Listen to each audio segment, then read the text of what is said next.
Gracias Evelyn.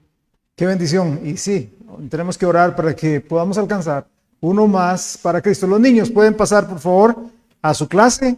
Pueden estar allá. Ahora que estaba mi esposa dando el anuncio de la reunión de hombres o Día del Padre, me puse a pensar en Génesis 17, cuando fue la señal del pacto, donde Dios le dijo a Abraham: ahora reúne a todos los hombres y circuncídalos.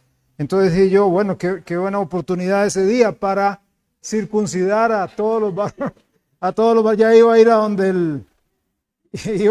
el rabino acá de la sinagoga y le iba a pedir la guillotinita. Ellos tienen una guillotinita ahí, la he visto, para poner a la gente ahí en esto, ¿verdad? Bueno, la semana pasada hablamos sobre por qué Cristo murió. ¿Por qué Cristo murió?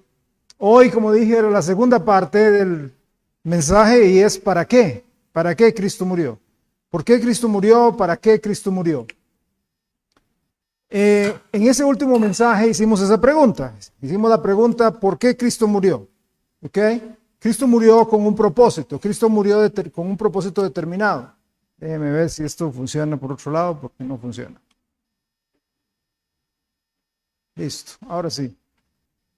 ¿Por qué Cristo murió? Dijimos la semana pasada, Cristo murió porque Dios es bueno, porque Dios es justo y porque Dios es santo. De buenas a primeras, a veces la persona dice, bueno, el Señor, si yo llego a donde Él y le pido perdón, Él me perdona, así, automáticamente. Esto sería injusto e iría totalmente en contra de la santidad de Dios. Iría totalmente en contra de la justicia de Dios. Dios no puede perdonar así porque así a cualquier persona. O sea, simplemente porque una persona, porque un pecador lo haga, entonces Dios no puede perdonarlo. O sea, recuerde que los atributos de Dios, la gente dice, el que más maximizamos, el atributo que más maximizamos los seres humanos es el amor. Es que Dios es amor, ¿verdad? Entonces, como Dios es amor, él se hace la vista corta de todo lo demás. No, así no es. Todos los atributos de Dios van juntos. Él es amor, pero también es justicia, es misericordia y fuego consumidor. Y así sucesivamente todos los atributos. El que Dios llegue y perdone a una persona es como que tengamos a una persona que ha sido un asesino, un narcotraficante, un violador, una persona que tenga sobre sus espaldas, no sé, vamos a decir 15 asesinatos, ¿verdad? Ha matado a 15 personas a sangre fría. Entonces tiene un juicio y él se le presentan los alegatos y le dice, este señor ha asesinado a 15 personas y aquí están las huellas y está el arma y lo sorprendimos con esto y hay fotos y todo. O sea, todo lo hace ver culpable. Pero entonces el juez dice, bueno, ¿saben una cosa? Señores del jurado, ¿saben una cosa? Fiscal, ¿saben una cosa? Señores de la defensa, yo soy un juez muy bueno. Entonces a él lo voy a dejar libre. Es que yo soy muy bueno. Soy un juez pura vida, soy un juez que yo digo, pobrecillo. Entonces lo voy a dejar. ¿Qué pensaría usted de ese juez? Usted diría, es un corrupto, es un juez que está haciendo mal, así solamente de buenas a primeras. ¿Cómo? No, él tiene que pagar. Él debe pagar. Hay una sentencia que tiene que caer sobre él. Él es un criminal, es una mala persona. Debe haber una sentencia, ¿ok? Se aplica lo mismo para Dios. Dios no puede llegar a donde el ser humano simplemente y decirle, yo soy un Dios bueno, soy un Dios pura vida, soy un Dios buena gente, entonces yo voy a dejar a la gente, los voy a perdonar. Así porque así. No, tiene que haber una sentencia.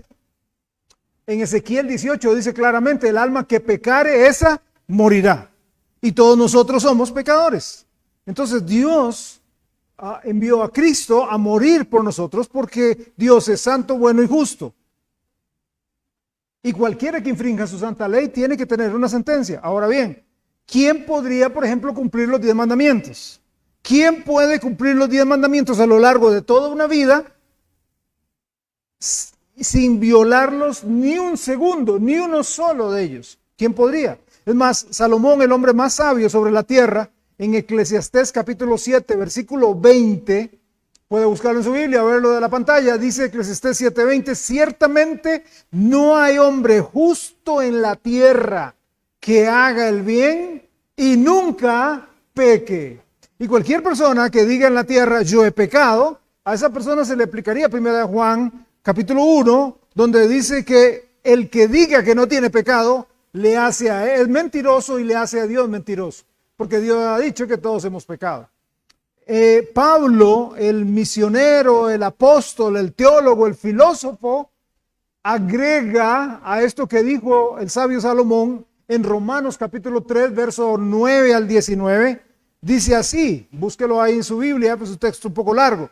Romanos capítulo 3, 9. Romanos 3, 9. ¿Qué pues?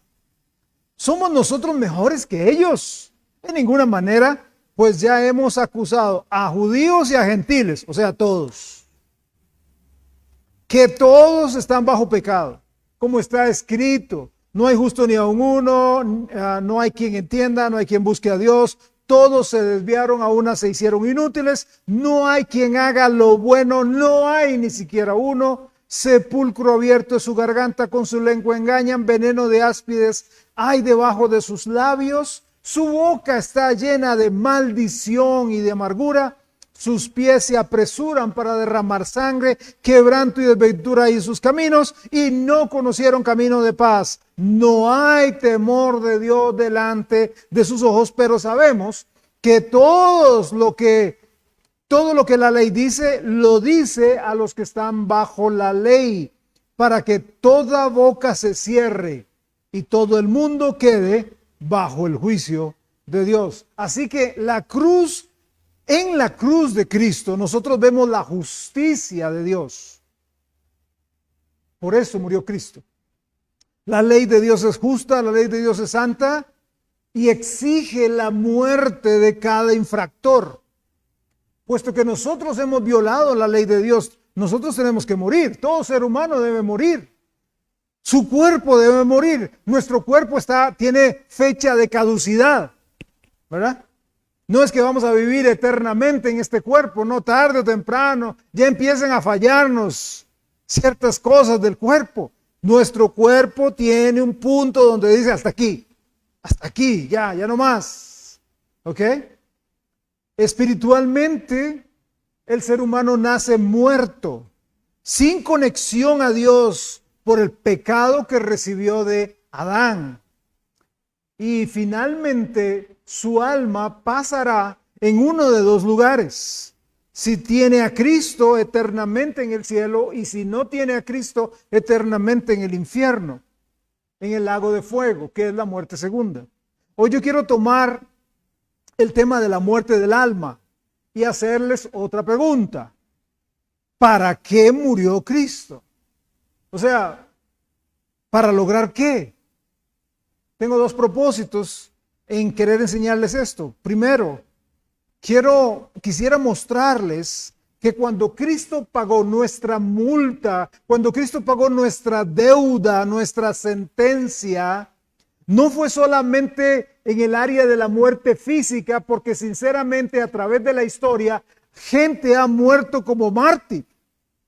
Casi cada país tiene sus mártires, tiene sus héroes, ¿verdad? En México, en Perú, en Chile, Argentina, gente que ha muerto en China, en la India, ha pagado con su vida como mártir. Entonces, si usted toma a Cristo y solamente la muerte de Cristo, la muerte física, y lo compara con el Pipilá en México o con diferentes personas que han muerto, sí, hay gente que ha pagado, hay gente que le han quemado sus pies, hay gente que ha muerto crucificada. Pedro murió crucificado, según la tradición. Gente que ha muerto latigada, o como estaba leyendo hoy en la mañana en mi devocional, Judas Tadeo, que fue muerto con palos. Lo mataron golpeándolo con palos hasta ya no poder más. Entonces, la muerte de Cristo no era solo física. No se circunscribe a esa parte física nada más. Y quisiera, número 2, tratar de ayudarles a entender lo que le costó a Dios. ¿Cuánto le costó a Dios? Porque a veces yo creo que no pensamos en eso. Ah, sí, Jesús vino, Jesús murió, y sí, Mel Gibson hizo una película y otra gente. No, ¿cuánto le costó a Dios? ¿Cuánto le costó a Dios el reparar el daño suyo y mío? El reparar el daño de Adán y Eva. ¿Cuánto le costó a Dios? ¿Cuánto tuvo que pagar Dios para eso? Quiero darles una ilustración. Había un señor, padre de familia, que tenía un florero antiguo, un florero bien resguardado. Él tenía una urna ahí bien bonita y tenía un vidrio, pero lo tenía ahí, hasta llave tenía. Él apreciaba mucho ese florero. Era un florero antiguo que había pasado de generación en generación en generación. Y él esperaba, como regalo a su hijo, poderlo pasárselo a él, cuando él tuviera la edad apropiada. Él era todavía un jovencito. Bueno, este jovencito llegó y le dijo: papá, yo quiero ver ese florero, quiero levantarlo, quiero. El papá le dijo: no, papi, todavía no estás listo para eso. Y le explicó: ese florero vale mucho. Y es más, así que lo toques así como ni yo lo estoy tocando, porque vale mucho, ¿verdad? Un día, ese muchacho fue al supermercado con la mamá. Y de repente ahí, entre todos los artículos del hogar, vio un florero exactamente igual al que el papá tenía. Y él fue y se fijó en el precio y decía 5,000 colones. Vio el 5,000 colones. Y él llega y dice: 5,000 pesos. Tanto aspaviento que hace mi papá por 5,000 pesos. Ese florero que está ahí guardado le vale 5,000 pesos. Un día, cuando no había nadie en la casa, el chico logró con un clip abrir el candadito donde estaba el florero. Abrió la urna, sacó el florero, pues se dio cuenta que pesaba bastante. Pesaba mucho más que el florero que tenía allá al supermercado. Pero él se queda viéndolo y dice: mira, es muy parecido, solo que pesa más, sí es un poco más grueso. En eso oye el carro del papá que viene con la mamá. Él entonces se asusta y busca meter rápido el florero, pero donde busca meterlo, lo pega contra la urna y se le cae y se le parte. Se le quebró totalmente el florero. Su papá entró y el niño le dijo: papi, lo siento mucho, se me rompió su florero. Pero papi, no se preocupe, porque yo vi otro igual en el supermercado. El otro día que andaba con mami, solo costaba 5,000 pesos. Papi, yo tengo 5,000 pesos que me dieron del cumpleaños. Entonces yo te lo voy a pagar. Vamos y yo te lo reemplazo. El papá, cuando vio el florero, se puso pálido y tuvo que sentarse del impacto. Cuando logró recuperar un poco de aire, de aliento, le llamó al muchacho y le explicó: hijo, ese florero del supermercado es una imitación.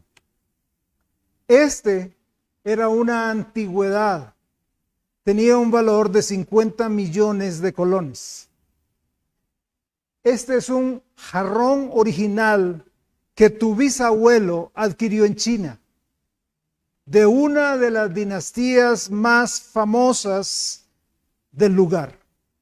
Ha pasado de generación en generación a nuestra familia y yo quería pasártelo a vos. Pero está roto porque me desobedeciste.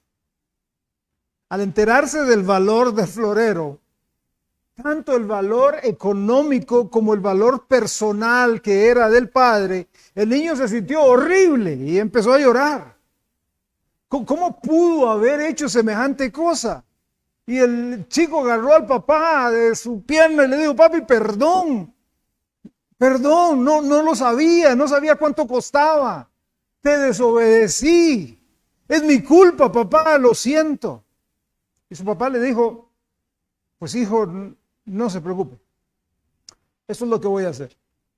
Voy a vender todo la casa, el carro, todo lo que tenemos. Voy a pedir un préstamo porque lo voy a reemplazar. Voy a tratar de ir hasta ese otro lugar y buscar uno y voy a pagar obviamente mucho más de lo que costó en la época del tiempo, para que lo volvamos a tener en nuestra familia. La gran tristeza y contrición del muchacho se convirtió en sorpresa, en temor por lo que su padre tuvo que hacer, y en gratitud profunda lo abrazó y le dio 1000 gracias. Nosotros somos el niño de esa historia. Vemos el florero de la ley de Dios y subestimamos su valor, tanto que lo menospreciamos. Una mentira. ¿Quién no miente? Le ponemos colores a las mentiras. La Biblia es clara, dice que no debemos levantar falso testimonio, pero decimos es una mentira blanca, rosada, es una mentira piadosa. La Biblia dice que no codiciarás, pero codiciamos. Codiciamos el carro de aquel, codiciamos la casa de aquella, la ropa de aquella, el perfume de aquel, codiciamos la posición de aquel en el trabajo. Pasamos por alto lo que significa la ley de Dios. Y como el niño hemos sacado el florero y lo hemos roto en 1000 pedazos. Pero está bien, porque nosotros pensamos, yo tengo 5000 colones de buenas obras para reemplazarlo. Tengo 5000 colones porque el que reza y peca, empata. O por el pecado que yo acabo de cometer. Pero yo llevo lunes, martes, miércoles, jueves, viernes. Bien, pero solo sábado metí la pata. Entonces, contemos, lunes, martes, miércoles, jueves, viernes, 5 contra 1. ¿De quién gana? Así pensamos. Con los 5000 pesos de buenas obras, con eso arreglamos lo que para Dios es tan precioso. Si yo he mentido, he quebrado la ley de Dios. Si he mentido, he quebrado la ley de Dios. Pero de todos modos, de repente nosotros decimos, no, pero yo soy gente buena. Yo soy gente buena. ¿Y quién no miente? Dígame aquí en la tierra, ¿quién no miente? Sí, yo he hurtado. Pero eso fue hace mucho. Cuando me mandaban a la pulpería o al supermercado, mi mamá y yo me dejaba el vuelto. Sí, yo eso lo hacía hace mucho tiempo. Ya no. Sí, yo he mirado con codicia a una mujer. Eso es adulterio en el corazón, ¿verdad? Pero dígame, ¿quién no? ¿Quién no? Cuando tengo que rendirle cuentas a Dios, está bien, porque yo voy a llegar donde Dios y le voy a decir, Dios, mira, lo bueno que yo hice tiene que compensar cómo quebré su ley, cómo quebré sus estatutos, cómo violé su santidad. Es que he sido bueno. He sido bueno parte de mi vida. Sí, si bien es cierto, si yo hiciera un balance ahora y yo llegara y dijera, ok, aquí tengo el 100% de mi vida, he vivido un 80% bien, un 20%. Dios, te tenés que inclinar por el 80% bien. No tome en cuenta el 20%. Dios es santo. Para Dios el pecado es lo más horrible y nauseabundo que hay, sea cualquiera pecado. No es así como nosotros pensábamos. A veces no entendemos el precio que Dios tuvo que pagar para arreglar lo que hicimos. No entendemos el valor de la ley hasta que vemos cuánto le costó a Dios arreglar la situación que existe entre el ser humano y Dios. No, la religión arregla eso. No, la iglesia arregla eso. No, tuvo que sacrificar a Cristo, su Hijo, su todo, para arreglar nuestro problema. Pero nos atrevemos a decir, yo voy al cielo porque soy bueno. Nadie es bueno. Nadie es bueno. Estoy hablando de totalmente bueno. Completamente bueno. 100% bueno. ¿Quién es? Nadie. Todos fallamos, todos somos pecadores. A veces es Más difícil entender la gravedad de un crimen fijándose en el castigo. Eso es lo que vamos a hacer esta mañana. Le hago la pregunta otra vez, ¿para qué murió Cristo en la cruz? La respuesta es la siguiente, ¿para qué? Para pagar por el florero que usted y yo tan ligeramente rompimos. Me refiero a la violación de su santa ley. El Señor Jesucristo murió, Él sufrió para pagar el precio de nuestros pecados, de nuestras infracciones, de nuestra naturaleza caída. Quiero que veamos tres aspectos. El primero, Cristo sufrió la muerte física por nosotros. Recuerda, la semana pasada vimos que cuando Adán pecó, tres áreas se vieron afectadas. La parte física, o sea, Dios tenía el plan de que Adán viviera de él por siempre. Es más, había un árbol en el huerto del cual Dios no prohibió. De todos, Él prohibió uno, el árbol de la ciencia del bien y del mal. Pero del árbol de la vida, Él no lo prohibió. Ahí estaba. O sea, Adán pudo haber llegado, comido de ese árbol y vivir para siempre. Pero en el momento que peca, ¿qué hace Dios? Lo saca a Adán y a Eva del huerto del Edén. ¡Ay, qué bárbaro Dios! No, qué amoroso. Porque si no lo hubiera sacado, ¿qué es lo primero que hubiera hecho Adán y Eva? Ir y comer de ese árbol de la vida. O sea, eternamente condenados. No habría opción. Dios los saca del huerto y pone unos querubines para que no entre. Porque el hombre va a buscar violar la ley. A como del lugar ahora que tiene una naturaleza pecaminosa. Entonces ya no puede entrar. Ya no. Vimos que el hombre tiene daño en su parte física. El hombre tiene daño en su parte espiritual. En el momento en que pecó, su relación se cortó. Antes Dios hablaba con Adán como habla un hombre con su amigo, la amiga con la amiga. Ahora no. Ahora cuando Adán oye la voz de Dios, Adán se esconde. Eso es exactamente lo que el hombre de Dios, el hombre hace hoy con Dios. Oye a Dios y, no, se esconde. El ser humano, así somos, nos escondemos de Dios. Y número 3, la parte del alma es dañada porque esa alma tiene que ir. El alma que pecare, dice Ezequiel, morirá separada de él. Bueno, Cristo también tiene que pasar las 3 áreas. Cristo sufrió la muerte física. Usted, como dije la semana pasada, muchos han visto la película de Mel Gibson, La Pasión, y muchos han hablado del sufrimiento del Señor. Incluso hay gente que ni siquiera aguantó verla toda. Y ven algunas partes y dicen, uy, qué horrible, qué feo. Sea que usted lo haya visto o no, yo quiero decirle que la mejor descripción del sufrimiento de nuestro Señor Jesucristo se encuentra en la Biblia. Y la de esa pasión, que es la que puede estar más cerca, queda lejos de cómo quedó Jesucristo por nosotros. Jesús fue golpeado, tanto con puños y con palos, hasta que su rostro fue desfigurado. ¿Por quiénes fue golpeado? Soldados romanos. Hombres que blandían la espada día y noche para defender el imperio romano y sostenían el escudo que pesaba kilos.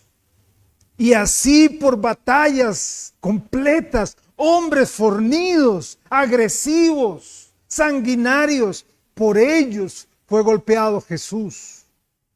Fue azotado usando un látigo con cuerdas de cuero, que al final tenían, recuerde que el látigo, la idea era infringir dolor, era torturar. Entonces al final del cuero tenía pedazos de metal o pedazos de hueso para que el látigo al golpear la parte de la carne arrancara la piel, dejando expuestos los tendones, dejando expuestos los músculos y hasta los huesos.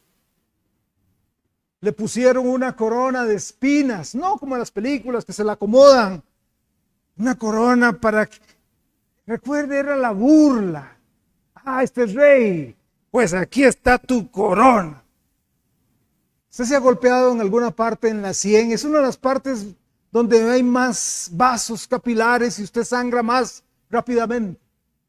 Entonces imagínense, ahí tenemos una masa de un hombre golpeado con puños, golpeado con palos, con una corona de espinas, latigado, abiertas sus piernas, abierto su pecho, abierta su espalda.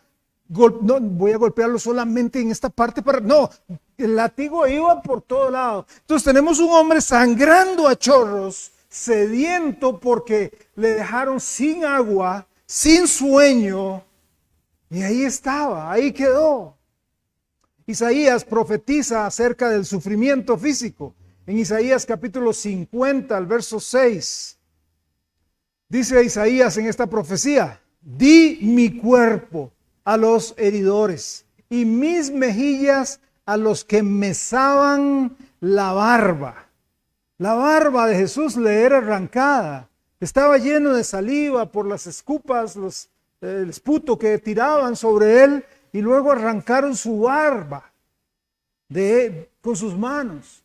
No escondí mi rostro de injurias y de esputos.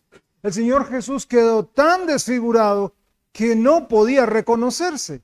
Dice Isaías 52, también otra profecía de Cristo, del Mesías 52:14, dice: ¿cómo se asombraron de ti muchos? De tal manera fue desfigurado de los hombres su parecer. Desfigurado, sin figura. No se le veía la carita bien.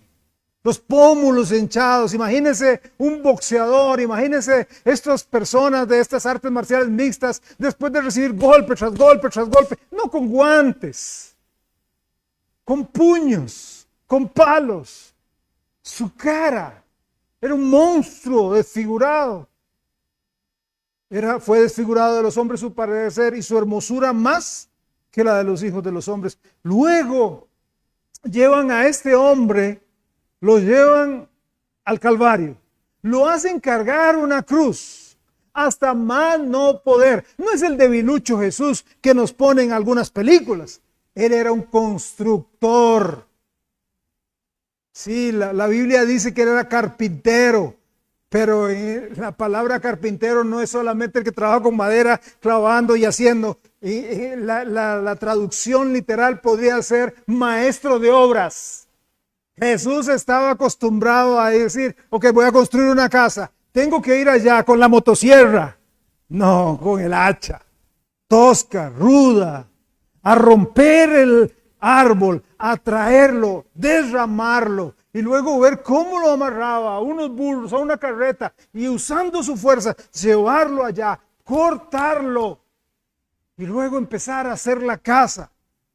Y él no soportó. Tal había sido su cansancio, su agonía física, que no pudo llevar la cruz hasta el Gólgota. Tuvieron que ayudarle. Cayó sobre el peso de esa pesada cruz. Cuando llegó ahí, le tomaron, le desnudaron. Y usted dice: sí, ahí yo lo he visto ahí, que le ponen un trapo ahí en la parte íntima. No, desnudado. Los romanos nunca, la idea era burlarse. La idea era hacer escarnio de él. Recuerde, nadie tomó una foto, nadie hizo un dibujo en ese entonces, pero los historiadores claramente dicen, o sea, por los pintores y la época del Renacimiento y todo eso, tenían que tapar un poquito por la vergüenza. Pero Jesús fue desnudado completamente de sus ropas para exponerle. Recuerda lo que él dice, y ahora lo vamos a leer: soy gusano y no hombre. Un gusano no tiene piel, un gusano es sin nada. Ahí estaba Jesús. Pero a él llegaron y lo acostaron en la cruz. Pusieron un brazo a un lado. Si usted le mete un clavo acá y lo guinda, el clavo rompe su piel. Pero si usted entre estos dos huesos mete un clavo, estos dos huesos sostienen.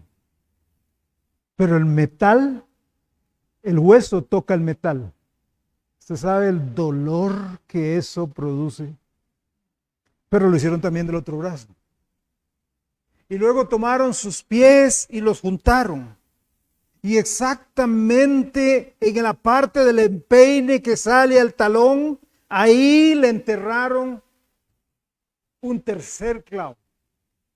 Y luego los soldados romanos por un lado, del otro lado y otro por otro lado, con un mecate, hay un hueco, no dicen vamos a ponerlo suavecito.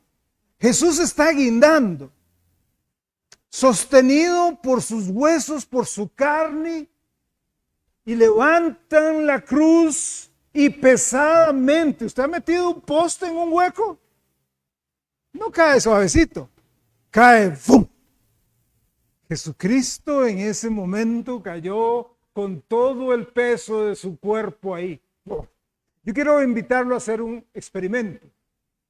Cuando usted vaya a estos lugares, estos áreas de diversiones para niños, estos plays que hay, ¿verdad? Estos lugares donde hay pasamanos y todo esto, yo quiero invitarlo a que usted haga el siguiente ejercicio. Guíndese de un pasamanos. Ojalá que sus pies no toquen tierra. Guíndese, brinque y guíndese. Trate de respirar un rato. En el momento en que usted tiene sus brazos extendidos, su caja torácica se contrae. Aquí la tengo contraída. Ahora, sosteniendo mi cuerpo, trate de respirar. Jesús estuvo 3 horas en la cruz. Jesús tuvo que levantarse en el clavo que tenía pegado a sus pies, jalando el aire que podía. Y cuando no podía, empezaba a convulsionar su cuerpo y caer. Y eso era un dolor desgarrador en todo su cuerpo.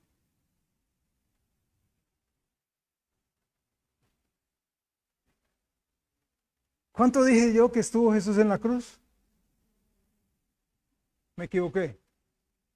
6 horas. 6 horas en la cruz y ahorita lo vamos a ver. 6 horas en la cruz. Y después su cuerpo murió. Murió su cuerpo, que fue masacrado. Y él gritó, consumado es. La paga del pecado es la muerte. La multa por violar la ley de Dios es la muerte. Jesús sufrió una muerte que todos nosotros merecíamos para poder ir al cielo. Entonces, ¿usted cree que los 5,000 pesos de buenas obras suyos le pueden ayudar, le pueden salvar? No, esa crucifixión tuvimos que haberla sufrido usted y yo para ir al cielo. Pero no solamente la muerte física, esto me lleva a un segundo punto. Cristo sufrió la muerte espiritual por nosotros.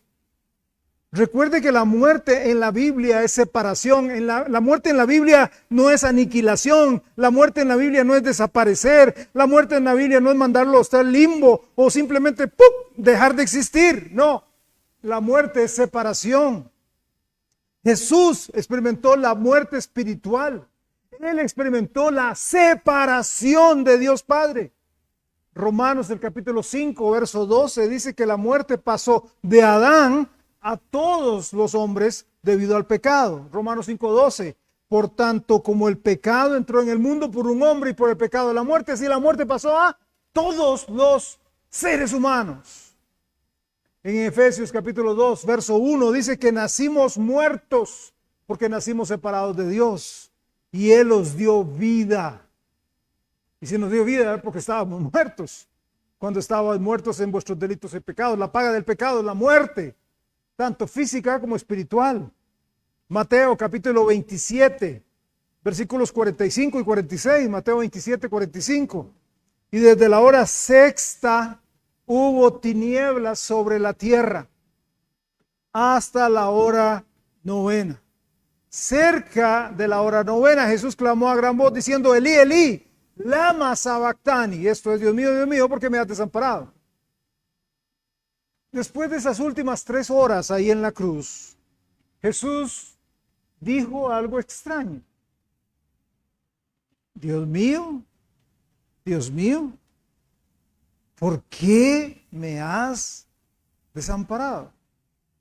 En la cruz, el Señor Jesucristo experimentó la muerte espiritual.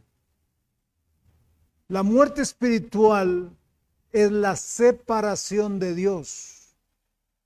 En la cruz Jesús fue separado del Padre porque Jehová el Padre cargó en Jesús el pecado de todos nosotros.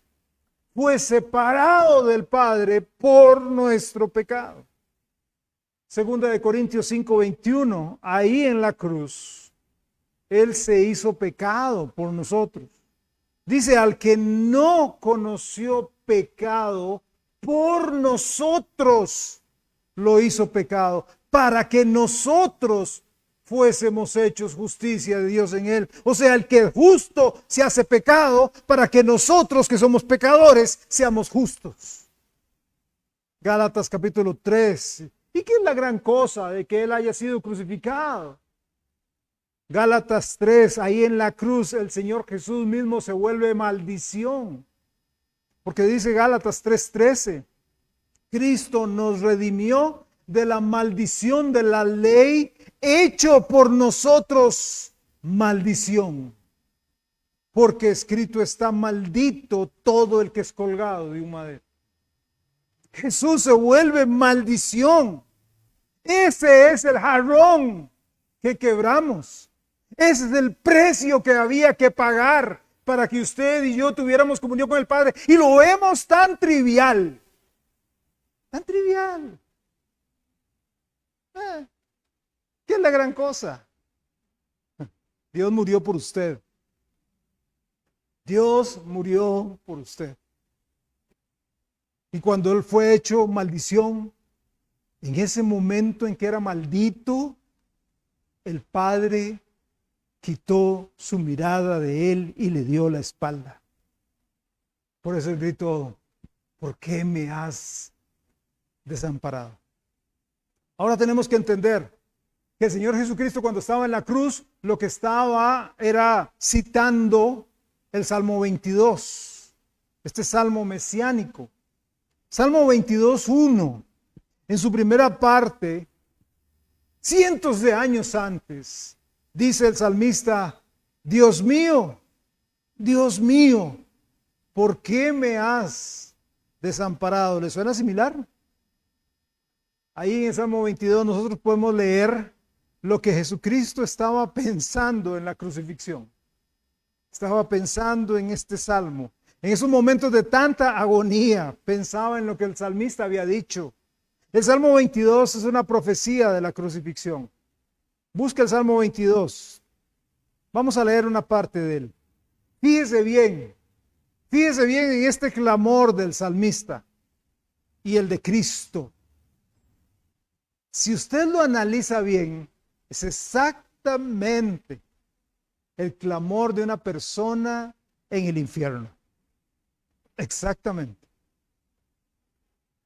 Dios mío, dice el Salmo 22, verso 1, ¿por qué me has desamparado? ¿Por qué estás tan lejos de mi salvación y de las palabras de mi clamor? La persona en el infierno está lejos de Dios, sin opción de comunión con Dios.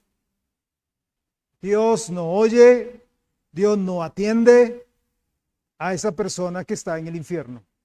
Versículo 2, Dios mío, clamo de día y no respondes, y de noche y no hay para mí reposo, porque las personas que están en el infierno no tienen reposo día y noche por los siglos de los siglos. Pero tú eres santo, tú que habitas entre las alabanzas de Israel. Eso reconocerán, pero ya es demasiado tarde. En ti esperaron nuestros padres, esperaron y tú los libraste. Clamaron a ti y fueron librados. Confiaron en ti y no fueron avergonzados. Mas yo soy gusano y no hombre, oprobio de los hombres y despreciado del pueblo. Todos los que me ven me escarnecen, o sea, se burlan, me estiran la boca, menean la cabeza, diciendo, ¿se encomendó a Jehová? Pues líbrele él, sálvele, puesto que en él se complacía. Pero tú eres el que me sacó del vientre, el que me hizo estar confiado desde que estaba a los pechos de mi madre. Sobre ti fue echado desde antes de nacer. Desde el vientre de mi madre, tú eres mi Dios, no te alejes de mí, porque la angustia está cerca, porque No hay quien ayude. Me han rodeado muchos toros, fuertes toros de Basán me han cercado. Abrieron sobre mí su boca como león rapaz y rugiente. He sido derramado como aguas y todos mis huesos se descoyuntaron. Mi corazón fue como cera, derritiéndose en medio de mis entrañas. Como un tiesto se pegó mi vigor y mi lengua se pegó a mi paladar. Y me has puesto en el polvo de la muerte, porque perros me han rodeado. Me ha cercado cuadrilla de malignos, horadaron mis manos y mis pies. Para un momento ahí. Jesús estaba viendo algo que usted y yo no vimos y que las personas que estaban ahí no vieron. Y era la horda de demonios que estaban ahí junto con su príncipe Satanás, proclamando la victoria porque habían logrado vencer al Hijo de Dios. Él está diciéndolo ahí, perros me han rodeado, cuadrilla de malignos. Estaba la gente que lo escarnecía, sí, los soldados romanos. Y unos cuantos que dijeron, qué metida de pata hicimos. Pero más que eso, todas las huestes espirituales de maldad estaban ahí. Estaban reunidas y Jesús podía verlas. Pues entienda que toda persona en el infierno estará junto con todos los demonios y el diablo por toda la eternidad. Dice el versículo 17, contar puedo todos mis huesos. Entre tanto ellos me miran y me observan. Repartieron entre sí mis vestidos y sobre mi ropa echaron suertes. Cristo sufrió la muerte física por nosotros y también murió la muerte espiritual, la separación de Dios. Pero esto me lleva a un tercer punto. Cristo sufrió también la muerte eterna de su alma en el infierno por nosotros.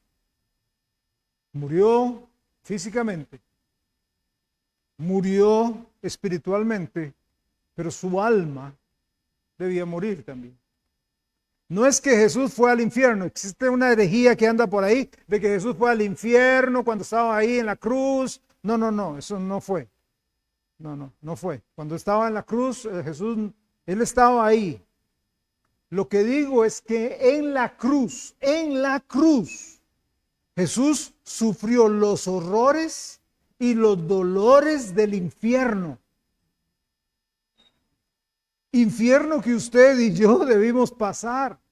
Y hablo ahora a los creyentes porque a veces a nosotros se nos olvida. Uy, qué salvada, pastor, ya soy salvo. Qué dicha, gloria a Dios. ¿Cómo está viviendo, hermano? ¿Cómo está viviendo, hermana? O sea, usted tiene en estima la muerte de Cristo, anda en santidad, anda en piedad, anda en llenura, anda en el Espíritu, anda, sí fallamos, pero se levanta y sigue, está creciendo, madurando. Porque si no, usted tiene por inmunda la sangre de Cristo. Usted está jugando con Dios y no hay recompensa para usted salvo el cielo. Es salvo como Lot, aunque sí como por fuego. Jesús sufrió los horrores y dolores del infierno. Él sufrió. Su alma sufrió. Apocalipsis 20:15. Y el que no se halló inscrito en el libro de la vida fue lanzado al lago de fuego. Mi pregunta para ustedes, ¿está inscrito su nombre en el libro de la vida? No sé, pastor, ojalá. No, es que no. Dios no funciona así, lo vengo diciendo semana tras semana. Dios no funciona, averigüe, adivinador. No. Es que tiene el Hijo, tiene la vida y está inscrito en el libro de la vida. Si usted no tiene el Hijo, no tiene la vida. No es a saber, ojalá, no. Sí o no. ¿Tiene a Cristo como Salvador? Entonces tiene la vida. Su nombre está inscrito. Si no lo tiene, usted no está inscrito. ¿Y cuál será su parte? Lanzado al lago de fuego. Apocalipsis 21:8. Pero los cobardes e incrédulos, los abominables y homicidas, los fornicarios y los hechiceros, los idólatras y todos los mentirosos tendrán su parte en el lago que arde con fuego y azufre, que es la muerte segunda. la paga del pecado es muerte, una eternidad en el lago de fuego. El sufrimiento físico del Señor Jesús no fue suficiente para satisfacer la justicia de Dios. El sufrimiento espiritual del Señor Jesucristo, siendo desamparado en la cruz, tampoco fue suficiente. Para pagar mi multa y su multa, Jesús tuvo que sufrir una eternidad en el infierno, o sea, experimentar en su carne lo que sería estar ahí por una eternidad. Para pagar su multa, él tuvo que sufrir horas, que sería una eternidad en el lago de fuego. Esto es lo que la ley exige. Yo no puedo sufrir por su pecado. Nadie puede pagar por su pecado. Nadie puede sufrir por usted. ¿Sabe por qué? Porque yo tengo que pagar por mi pecado. Y cualquier persona, llámese sacerdote, pastor, ministro, misionero, lo que sea, tiene que pagar por su pecado también. Y no puede simplemente absolver a los demás, porque él debe pagar por su pecado también, porque es pecador. Porque si simplemente es por su posición perdonado, Dios es mentiroso y no es justo, pero Dios es fiel y es justo. Cristo fue el único que no pecó. Cristo fue el único puro, el que sufrió por todos. Mateo capítulo 27, versículos 45 y 46. Y desde la hora sexta hubo tinieblas sobre la tierra hasta la hora novena. Cerca de la hora novena Jesús clamó a gran voz diciendo: Elí, Elí, lama sabactani. Esto es: Dios mío, ¿por qué me has desamparado? Por horas en tinieblas. Solo Cristo sufrió la ira, la furia de Dios que Él derramó sobre su propio Hijo en la cruz. O sea, como dije yo la semana pasada, póngase a pensar, un Dios que no necesitó nada de materia prima para crear el universo. No solo el planeta Tierra, el universo, el vasto universo, compuesto de millones de galaxias y millones de planetas. Simplemente con que haya dicho exista y existió, la furia de ese Dios cayó sobre su Hijo Jesús. Jesús se revolcó en esa cruz mientras nadie lo veía porque había tinieblas. Él experimentó el horror de los horrores de la ira, el fuego, el poder de Dios. Toda la ira, toda su furia cayó sobre Jesús por todos los pecados de todos los hombres, desde Adán hasta el último que se convierta sobre la tierra. Piense en todos los horrores, piense en todos los pecados. Narcotráfico estaba sobre Jesús, violación, ahí estaba, abuso de menores, ahí estaba, tráfico de influencias, ahí estaba, todos los pecados sobre el que no cometió ni uno, estaba ahí. Él sufrió mi eternidad en el lago de fuego, reducido y concentrado en un periodo de unas horas. Sufrió lo mismo por usted y por cada ser humano. Dice Isaías 53, 10 y 11. Con todo esto, Jehová quiso quebrantarlo, sujetándole a padecimiento.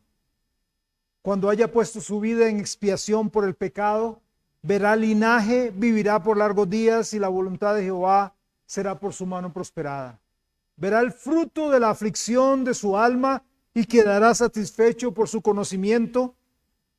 Justificará mi siervo justo a muchos y llevará las iniquidades de ellos. El Padre lo quebrantó y lo sujetó a padecimiento. Lo hizo sufrir en su alma la ira que Él derramará sobre el pecado luego en el lago de fuego. Vea, esto es serio. El cristianismo es serio. El cristianismo de verdad verdadero es serio. La iglesia verdadera tiene que estar, no importa el título que tenga, pero tiene que estar predicando el verdadero evangelio. Tiene que estar predicando que en Cristo, en solo Cristo está la salvación. De lo contrario, se irá a un lago de fuego para siempre. Y los horrores que Cristo sufrió en la cruz para usted fueron vanos, porque usted los sufrirá. Ahí vemos que el juez justo quedó satisfecho en el último pasaje que leímos. Cristo pagó la multa, toda ella, por todos los hombres. Luego dijo, consumado es. Y entregó su espíritu, murió y se fue al seno de Abraham. Cristo lo pagó todo en la cruz. Ahí termina la cuestión del pecado. Si usted quiere. Si usted quiere. Hay dos cosas que nunca debemos dudar. Y con esto concluyo. Nunca debemos dudar en la justicia de Dios y nunca debemos dudar en la misericordia de Dios. La justicia de Dios, Él ama la justicia, por eso la cruz. Lo que Él mismo hizo a Jesucristo en la cruz es la prueba de esto. Hay algunos que les gusta, no entro en detalles, está bien, está mal. Algunos que les gusta usar una cruz. Cada vez que usted vea esa cruz, entienda, ahí murió Cristo por usted. Es más que un adorno, más que un adorno bonito. Cristo murió ahí por usted y pagó el infierno por usted. La justicia clama por nuestra muerte, la muerte física, espiritual y la del alma, porque hemos violado. Hemos roto el florero y unos 5,000 colones de buenas obras no pueden arreglarlo. Hay un precio muy alto que hay que pagar para arreglar el problema. Y si usted no aplica la muerte de Cristo, usted tiene que pagar. Y usted lo va a pagar en el infierno. Entonces usted tiene que escoger. O usted paga en el infierno.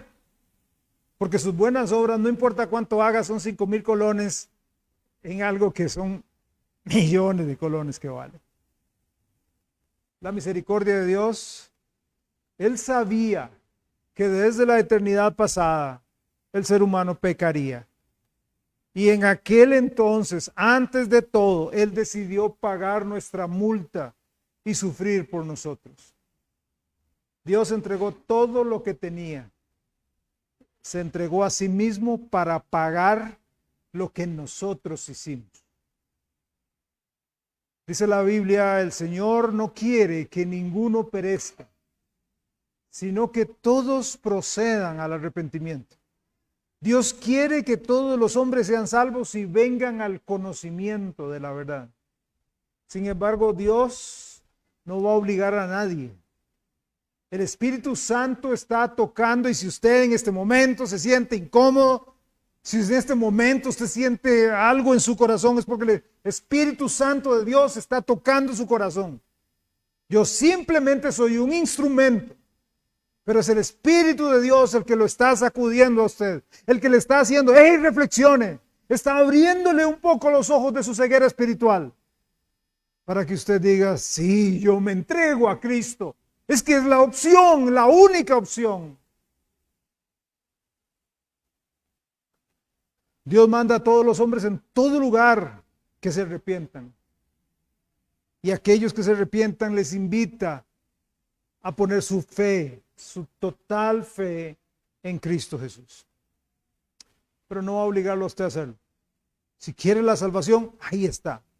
Si no, entienda que el justo juicio de Dios vendrá sobre usted. Termino con el Salmo 2, versículos 10 al 2. Salmo 2, 10. Ahora pues, oh reyes, sed prudentes, admitid amonestación, jueces de la tierra. Servid a Jehová con temor y alegraos con temblor. Honrad al Hijo, para que no se enoje y perezcáis en el camino, pues se inflama de pronto su ira felices, dichosos, bienaventurados todos los que en Él confían. ¿En qué está confiando usted para su salvación? ¿En sus 5,000 colones de buenas obras? ¿En que se porta bien de vez en cuando? ¿O en la obra de Cristo en la cruz? ¿En qué confía usted? Por favor, incline su cabeza, cierre sus ojos. Mire, yo quiero invitarlo a usted, ahí con su cabeza inclinada y sus ojos cerrados, yo quiero invitarlo a usted para que tenga un momentito de reflexión, para que oiga la voz del Espíritu Santo que le está hablando, que se está moviendo. El Espíritu Santo está tocando su vida, está tocando su corazón. Y es claro, es muy claro el por qué y el para qué Cristo murió. Y si usted dice, hey, pastor, yo no tengo a Jesús, ¿qué debo hacer? Pues cree en el Señor Jesucristo. ¿Y qué conlleva creer? No es solamente una creencia intelectual, no, conlleva arrepentirse. Hey, con decirle a Dios, Dios, soy pecador. Yo soy pecadora. Yo he fallado, yo he transgredido la ley de Dios. Yo he quebrado ese jarrón, usando la ilustración. Merezco el infierno, Jesús. Por favor, sálvame. Dame vida eterna. Sálvame. Perdóname. Jesús, aquí está mi vida. Te la entrego sin reservas, únicamente a ti. Te entrego mi vida, Señor. Perdona mi pecado. En el nombre de Jesucristo, dígaselo ahí donde usted está. Invítelo a su vida. No se quede, porque yo no quisiera y jamás Dios, que es 3 veces santo, quisiera que usted fuera al infierno. Pero la oportunidad usted la tiene. Padre, gracias te doy en el nombre de Jesús, ahora en este momento, por tu misericordia y tu bondad. Yo te quiero pedir, por favor, que nos ayudes en todo. Mi Padre, trabaja en los corazones. Produce nueva creación en la vida. Padre, y en aquellos que son creyentes, que somos creyentes, por favor, produce avivamiento, vida. Si vives en nosotros, que haya vida en nosotros. No adormecimiento, no pereza espiritual, no caminando espiritualmente como arrastrando los pies. Si somos vida, si tenemos vida, Jesús zarandea nuestro nido. Si hay alguien acá que no te tiene o que me está escuchando y no te tiene, no le des paz. Hágale ver que necesita entregarse lo más pronto posible, porque el juicio de Dios no tardará en caer. En el nombre de Jesucristo te lo pido. Amén. Como dije, si Dios lo permite, la próxima semana estaremos entrando a la serie de los dones espirituales sobre esto, y les invito a venir con un deseo de aprender bastante, porque la idea es aprender sobre los dones y decir, bueno, ¿dónde los puedo poner en práctica? Y comprendamos. Es importante que la iglesia, toda la iglesia, ponga sus dones. Primero sepa cuáles son sus dones y los ponga al servicio del Señor en la iglesia. Quiero llamar a los hermanos asignados para recoger las ofrendas. Por favor, que tomen.